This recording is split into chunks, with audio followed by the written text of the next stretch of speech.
Muy bien, nuevamente, eh, continuando con la siguiente ponencia a cargo del doctor Latif.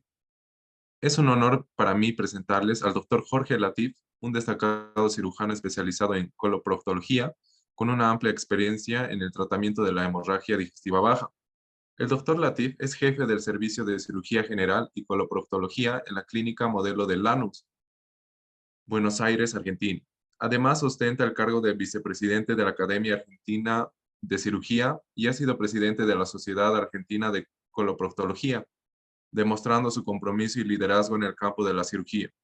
Como vicepresidente segundo de la Asociación Latinoamericana de Coloproctología, el doctor Latif ha contribuido al avance de la disciplina a nivel regional. Con su sólida formación y experiencia, el doctor Latif es un referente en el manejo de la hemorragia digestiva baja. Su conocimiento y su experiencia clínica serán de gran valor para todos nosotros en este simposio. Por favor, demos una cálida bienvenida al doctor Jorge Latif y agradecemos su participación en este evento. Doctor Latif, adelante, por favor. Bueno, buenas noches a todos. Muchas gracias por la invitación. Es para mí un placer compartir estos minutos con ustedes, expresándole fundamentalmente mi experiencia en el tratamiento de este cuadro, muchas veces de difícil diagnóstico y tratamiento, como la hemorragia digestiva baja en su modalidad de grave. Y esta conferencia se va a llamar a 40 años de mi primer caso. ¿Qué puedo transmitirles hoy? Entonces esto creo que se va a adaptar bien para el auditorio, porque lo podrán, creo que será de utilidad tanto para estudiantes como para médicos recién recibidos, residentes y especialistas en gastroenterología, en cirugía y en endoscopía. Allá por el año 1982 atendí mi caso número 1, cuando era residente del Policlínico Ferroviario Central, y hasta el 2023 ya llevábamos tabulados más o menos 2.230 casos, del cual el 11% de ellos fueron graves, es decir, 250 casos aproximadamente. Un tema que siempre nos llamó la atención y motivó dos grandes trabajos. Uno por allá por el año 1998, con nuestra experiencia sobre 963 casos, y en el año 2007, en el 32 Congreso Argentino de Coloproctología, fue el relato oficial en el tema. Acá ya teníamos 1.521 casos y yo les puedo asegurar que desde el año 2007 hasta ahora son muy pocas las cosas que han cambiado en cuanto al diagnóstico y tratamiento de esta patología.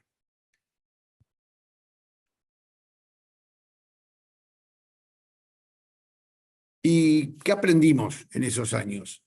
Aprendimos aspectos generales ligados a la enfermedad de base. Aprendimos la historia natural de las patologías causales, como la enfermedad diverticular y las malformaciones vasculares del intestino. Aprendimos a clasificar al paciente. Aprendimos a evaluar factores de riesgo, de gravedad, de necesidad de cirugía y de mortalidad. Y fundamentalmente a trabajar en equipo y en forma multidisciplinaria. A eso tenemos que sumar los adelantos que ocurrieron en los últimos 50 años, con las prácticas, procedimientos y técnicas que fueron mejorando y fundamentalmente los avances en tecnología. Y también con el correr de los años adquirimos experiencia, adquirimos juicio y prudencia en la atención de estos pacientes. Como generalidades, yo le podría decir que la hemorragia digestiva baja grave no hay un protocolo de estudio universalmente aceptado. Lo que es bueno para mí y para mi equipo y para mi institución, por ahí no lo sea para ustedes. Recuerden siempre que el tratamiento conservador tiene éxito en más del 80% de los casos, que solo un 20% de los pacientes que ingresan con un cuadro grave van a requerir algún tipo de intervencionismo, sea endoscópico, sea arteriográfico o sea quirúrgico, que solo el 17% llegan a la cirugía sin la localización del sangrado, y eso es un problema difícil de afrontar primero para el paciente y después para el médico tratante, pero la mortalidad en los cuadros graves oscila entre el 3 y el 17%. Dentro de las causas de hemorragia digestiva baja nada se ha modificado. El cáncer y los pólipos son las causas más frecuentes de sangrado, y si vamos al sangrado grave, la enfermedad diverticular y las ectasias vasculares, especialmente en pacientes añosos, son las causantes. Nunca deben olvidarse el divertículo de Meckel como causa del sangrado en pacientes jóvenes menores de 40 años, las enfermedades inflamatorias en gente joven, aunque en nuestro país y en América Latina no son muy frecuentes, distintos tipos de colitis como las infecciosas, las isquémicas y las actínicas, y algunos casos raros de todos ustedes que ustedes van a encontrar, y que van a ser varices rectocolónicas, endometriosis, úlcera solitaria del recto, angiodisplasias, angiosarcomas y aneurismas rotos de la aorta en la luz intestinal. En nuestra serie, la causa más frecuente de sangrado fue la enfermedad diverticular de sangrado grave, con un 43% de los casos, y le siguieron las ectasias vasculares del colon en el 28%. También tuvimos tumores del intestino delgado en su variedad GIS y en su variedad de adenocarcinoma o sarcoma, ¿sí? En el 2,3% de los casos, y también tuvimos algunos casos aislados de divertículos del intestino delgado, algunos pólipos sangrantes que dieron hemorragias graves, y las angiodisplasias en el 0,8%, especialmente en pacientes graves y en el intestino delgado. Y les contaba hoy que es importante clasificar a estos pacientes, y es muy importante porque nos permite dos cosas: evaluar la metodología diagnóstica y establecer una conducta terapéutica. Y ustedes, para clasificar a estos pacientes, solamente tienen que evaluar la magnitud de la pérdida de sangre, y la van a dividir en leves, moderadas, graves y masivas. Ahora, ¿cuál método usted va a elegir? Trate que el método que elija tenga estas tres características: que sea de rápida ejecución, que valore parámetros simples que le permitan a usted, en la guardia del hospital más lejano donde esté trabajando, poder hacer estos estudios, y que sean factibles de realizar. Nada vale lo más patognomónico, lo más difícil, si usted no lo tiene a mano para poder hacer eso. Entonces su clasificación tiene que ser rápida y simple.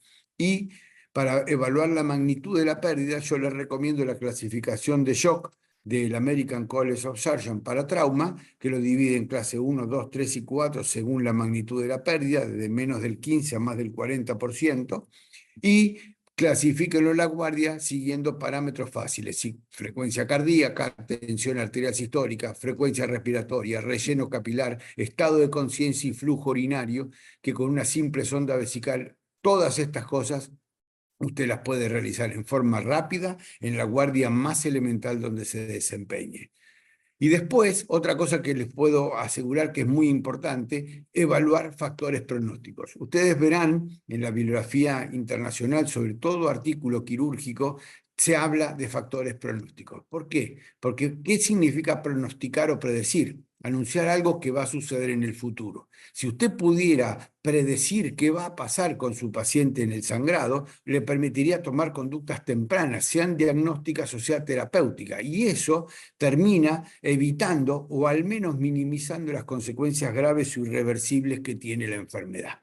Y nosotros, sobre 1.656 casos internados en general, evaluamos cuáles eran los factores de riesgo para que un paciente, en las 2 primeras horas de evaluación en la guardia, uno pudiera definir si ese paciente va a tener un cuadro grave o un cuadro leve. ¿Y saben qué? Los 174 pacientes fueron, con mayor frecuencia, pacientes mayores de 70 años, que entraron con descompensación hemodinámica, que debieron ser atendidos en el shock room, que tenían una hematoquesia masiva, espontánea o al tacto, que requirieron más de 2 transfusiones en las primeras 4 horas para estabilizarlo, y aquellos pacientes que mostraron insuficiencia renal aguda y oliguria de ingreso.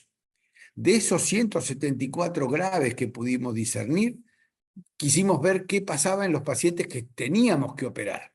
Y los pacientes que teníamos que operar, además de lo que de las 5 características primeras que ya le conté, eran pacientes que estaban anticoagulados. Muy frecuentemente los pacientes mayores de 70 años están anticoagulados por algún problema previo, y los que tenían una hemoglobina menor a 7 miligramos por ciento a su ingreso. Y finalmente quisimos saber, de esos 178 graves y de los que tuvimos que operar, ¿cuántos murieron?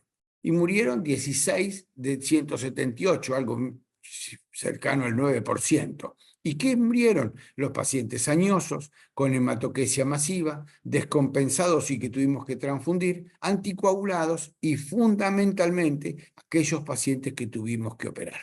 Entonces, con estas cosas que fuimos adquiriendo en los años, más las mejoras de las prácticas anestesiológicas, el perfeccionamiento de técnicas quirúrgicas, más y mejores antibióticos, el desarrollo tecnológico aplicado a las imágenes, el mejor cuidado del paciente crítico, los procedimientos terapéuticos de invasión mínima, que hoy son mucho más frecuentes de utilizar que años anteriores, hicieron que la mortalidad disminuyera. Ahora, para una enfermedad benigna, estar entre el 8 y el 15% es aún elevado. Entonces, la pregunta que uno se tiene que hacer es si tanto sabemos, si tanto aprendimos, si tanto avanzamos tecnológicamente, ¿por qué no disminuyó la mortalidad?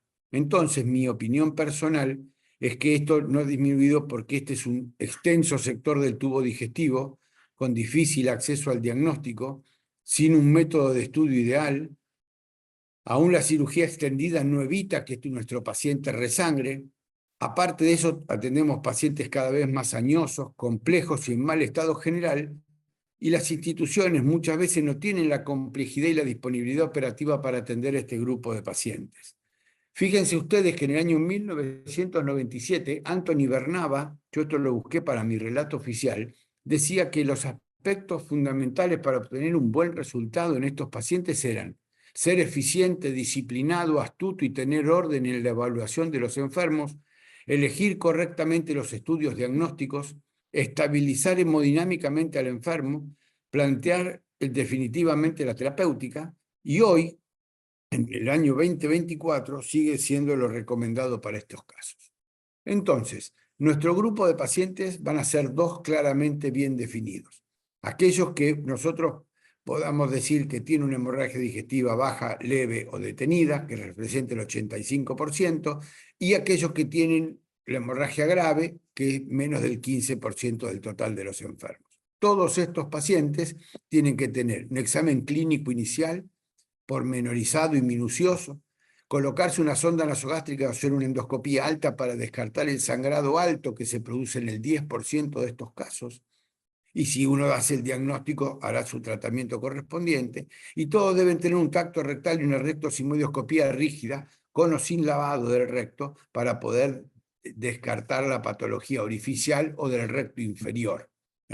Una vez que todo eso es negativo, la historia natural y el tratamiento inicial correctamente realizado en nuestros enfermos va a llevar a esos dos grupos de pacientes que le acabo de comentar. Y para el grupo que tiene una hemorragia baja detenida, está en un periodo interhemorrágico, es un paciente que está estable hemodinámicamente, que puede realizar la limpieza mecánica del colon, y para este paciente lo mejor que le podemos brindar es una colonoscopía.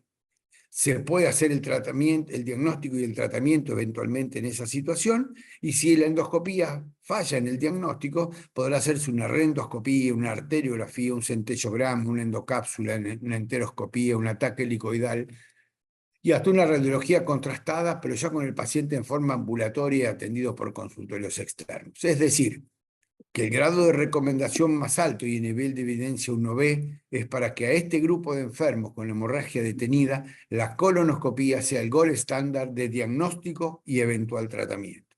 Pero el problema lo tenemos acá, en este grupo de pacientes que conforman el 15% del total, donde el sangrado activo hace que el paciente esté inestable y que la preparación del colon no sea buena. Y si la preparación del colon no es buena o no se puede realizar, en este grupo de enfermos la discusión se establece sobre qué procedimiento tenemos que hacer para el diagnóstico, y contamos con estos 5 estudios que hay acá abajo.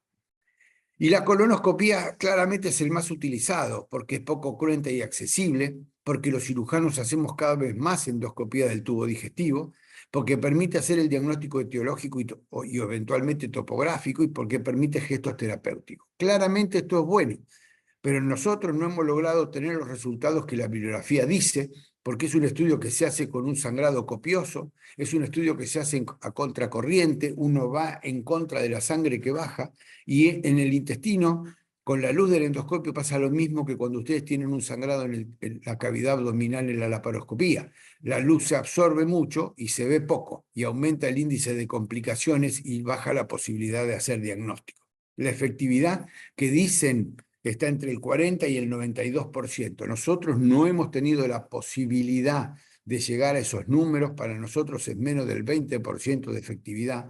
Y si bien le estoy mostrando acá 4 o 5 casos donde podemos ver el sangrado activo en el intestino, estas son gentilezas de nuestro endoscopista que me las ha enviado, pero esto no es lo que más frecuente pasa. Lo que más frecuente pasa es esto, ¿sí? Pérdida de la absorción de la luz, divertículos llenos de coágulos, que cuál sabemos cuál sangra o cuál no sangra, eso es imposible de definir, o esta pieza que tiene todo este material alquitranado y que después de varios minutos de lavado uno encuentra una úlcera ahí perdida en el colon como causante del sangrado, como ven allí. Para nosotros, el mejor método de estudio para este grupo de enfermos es la arteriografía. Para muchos otros también es lo mismo. Hay que tener extravasación del contraste y signos indirectos para el diagnóstico topográfico y etiológico de la enfermedad, para poder hacer terapéutica transcatéter, pero es un método que hay que tener disponibilidad y es un método cruento finalmente para el enfermo, no exento de complicaciones. Los resultados dependen de 3 cosas. La oportuna indicación, cuando el paciente más sangra es el momento de hacerla, y a veces es el momento en el que menos se hace. La ejecución e interpretación por especialistas, radiólogos del tubo digestivo, no hemodinamistas de corazón, de riñón, de pulmones o de cerebro, y la tecnología que usted tenga aplicada para el diagnóstico en estos enfermos. Es decir,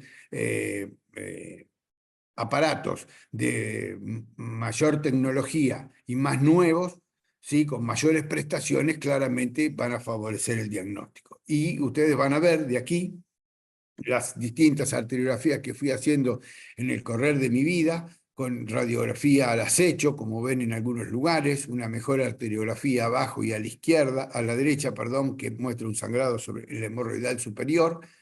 A la izquierda ustedes ven un divertículo de colon derecho sangrante, un angioma del intestino delgado en el medio ahí arriba y ectasias vasculares en el colon derecho en las otras dos.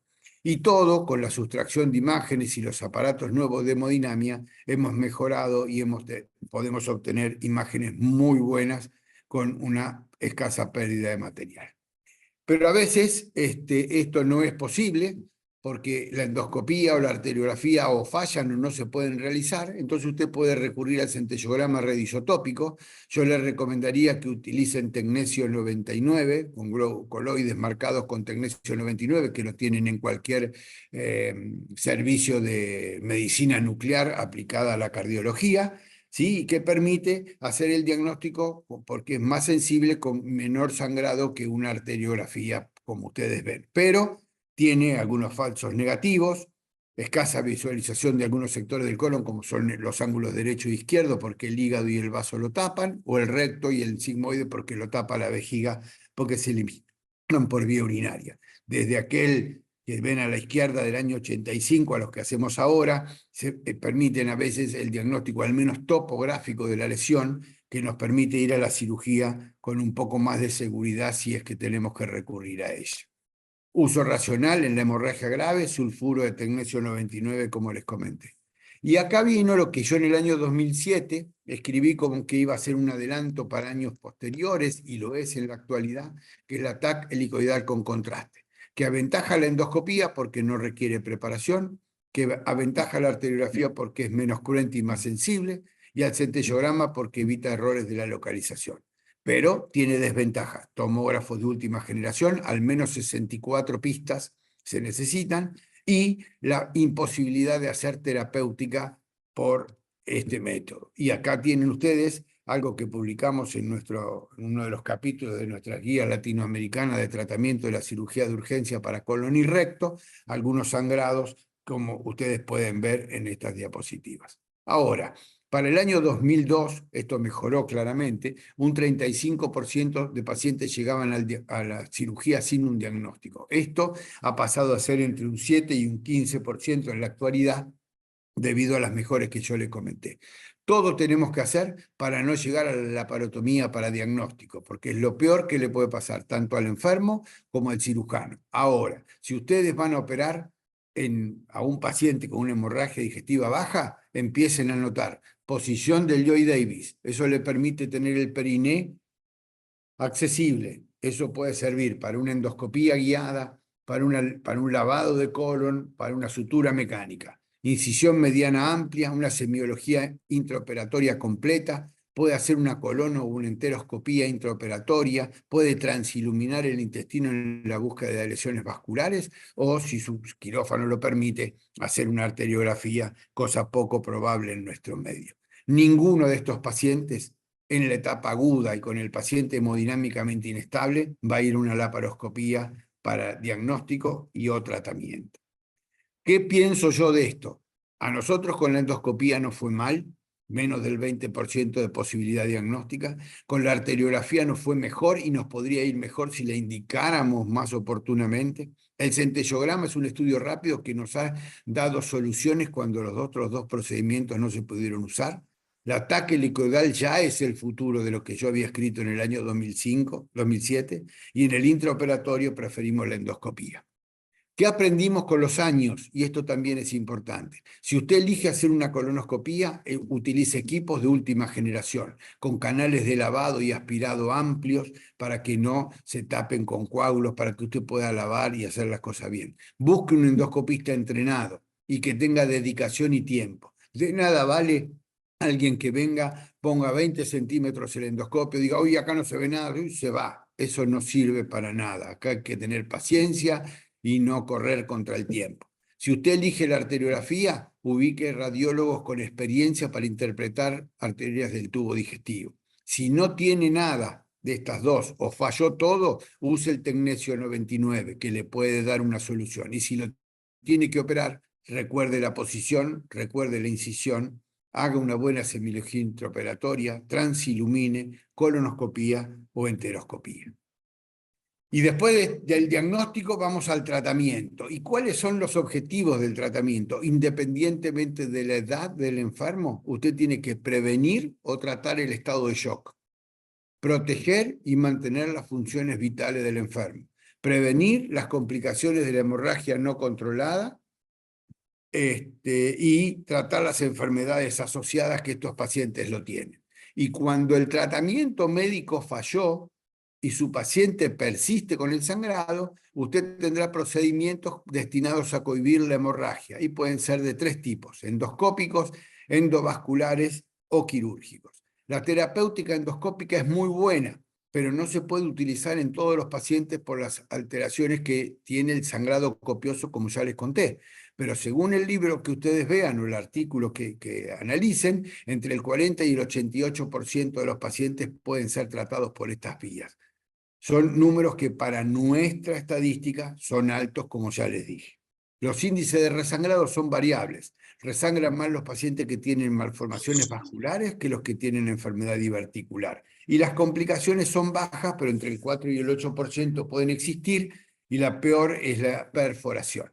¿Qué métodos tiene en la terapéutica endoscópica? Inyectables, mecánicos, clips o térmicos. Bueno, acá ustedes ven un divertículo, este es nuestro preferido para los divertículos, que es las inyecciones con solución fisiológica de adrenalina o solamente solución fisiológica, y ustedes ven acá el divertículo como ha parado el sangrado después de la inyección en estos casos. Acá tienen una colocación de un clip en esta ectasia vascular. Esto también se podría haber resuelto con argón, plasma. Tener cuidado con el grado de penetración según la potencia que tengan, y ninguna otra cosa más como alternativa. Y otro tema es la terapéutica endoscópica para las hemorragias post-polipectomías. Hay pólipos que, como ustedes, son más difíciles tanto de diagnosticar como de tratar. Hay pedículos que tienen más posibilidad de complicaciones, y usted para eso puede tener varias variantes: reemplazar el tallo y electrocoagularlo, utilizar, infiltrar la base del tallo con adrenalina, ligadura con una banda elástica, coagulación con argón o clips metálicos. Los clips metálicos se están usando muchísimo como prevención del sangrado post-polipectomía.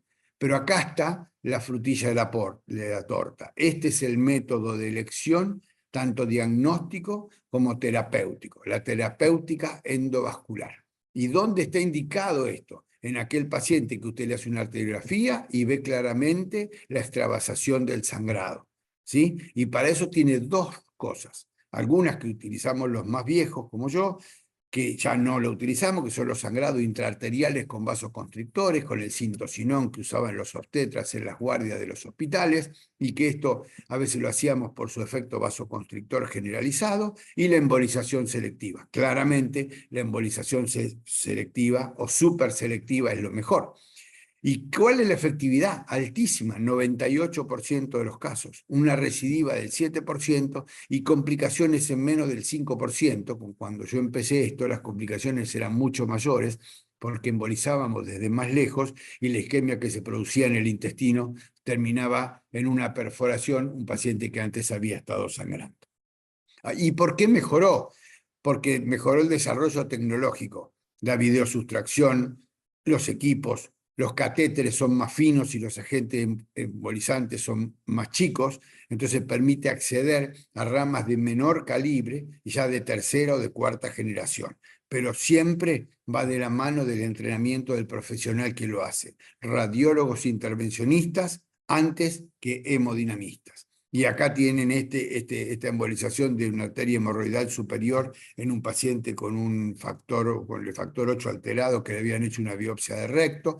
Y acá tienen claramente en este divertículo de colon derecho, perdón, una embolización después de hacer el diagnóstico con y sin sustracción de imágenes. Bueno, llegó el momento en que si por estas dos razones no podemos resolver el caso y el paciente sigue sangrando, viene el tratamiento quirúrgico. Cada vez menos pacientes operamos, porque cada vez los otros dos procedimientos dan mejores resultados. ¿Y cuándo vamos a operar? Lo que dicen los libros del año 1930 en adelante. Hemorragia masiva o exsanguinante, más de 4 a 6 unidades para mantener estables los parámetros hemodinámicos y la oxigenación tisular, más de 10 unidades durante la internación, persistencia del sangrado por más de 72 horas, o recurrencia del sangrado grave mientras el paciente está internado. Ahora, yo le agregaría a esto cuando no se dispone, no fallan la endoscopía y la embolización, que hoy por hoy son métodos que tenemos que utilizar o que tienen que utilizar los centros encargados y entrenados en este tipo de tratamiento de realizar. ¿Y qué hacer si lo tengo que operar? Bueno, hay dos grandes grupos. Si yo tengo diagnóstico pre o intraoperatorio, hay que ir a hacer colectomías o resecciones intestinales segmentarias. Ir al lugar donde está el sangrado y donde yo tengo la seguridad que el sangrado asienta. Y así ustedes van a ver resecciones del intestino delgado como en estos casos, guis y sarcomas y adenocarcinomas. Van a haber enfermedades diverticulares que sangran, como en estos 3 casos que le acabo de mostrar, un ángulo esplénico, un sigmoide descendente y un colon izquierdo, como ven acá, diagnosticados los de abajo por centellografía y el de arriba por arteriografía, como ven, o van a haber ectasias vasculares, tanto del colon derecho como el izquierdo, o angiomas vasculares que motivan el sangrado y que ustedes tienen la histología de esos casos en cada uno de los que corresponden. Ahora bien, si usted no tiene diagnóstico, eso es un problema para el paciente y para usted.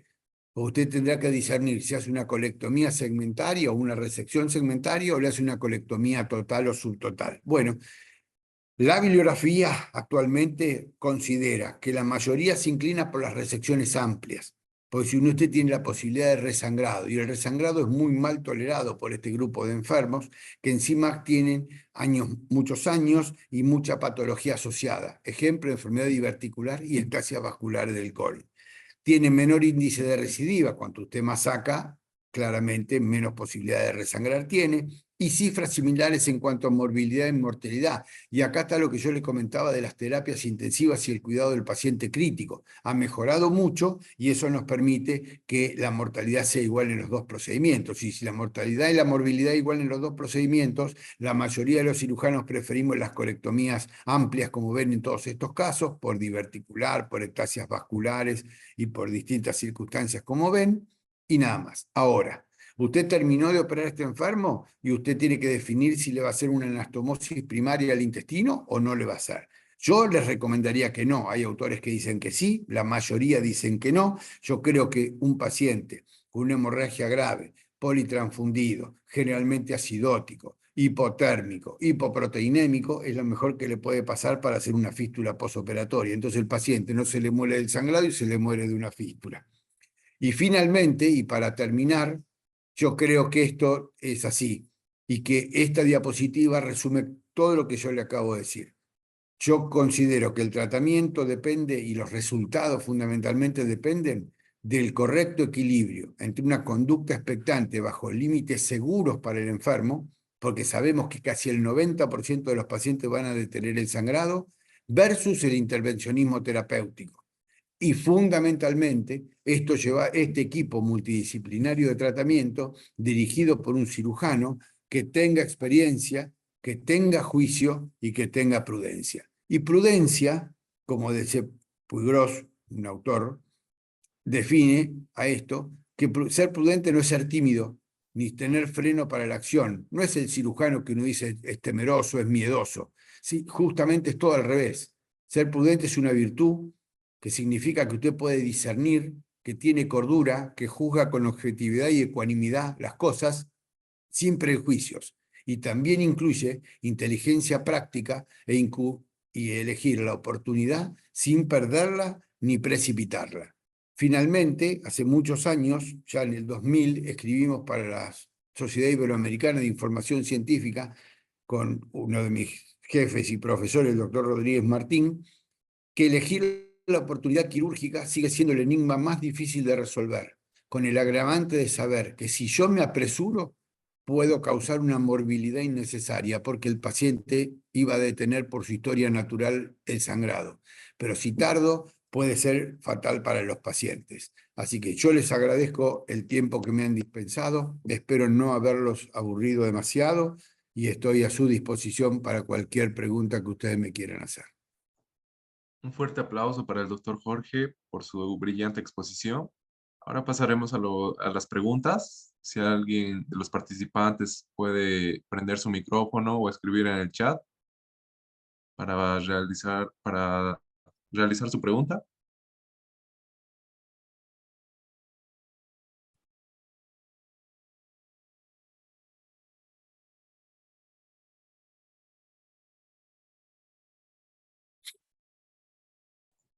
Pregunten Pues, porque este es el momento de equivocarse o de preguntar.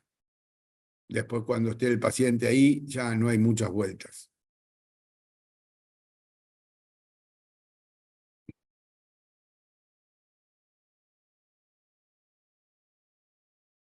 Bueno, los matamos con esta media horita. excelente exposición, doctor. Le agradecemos profundamente por compartir su valiosa sabiduría con nosotros.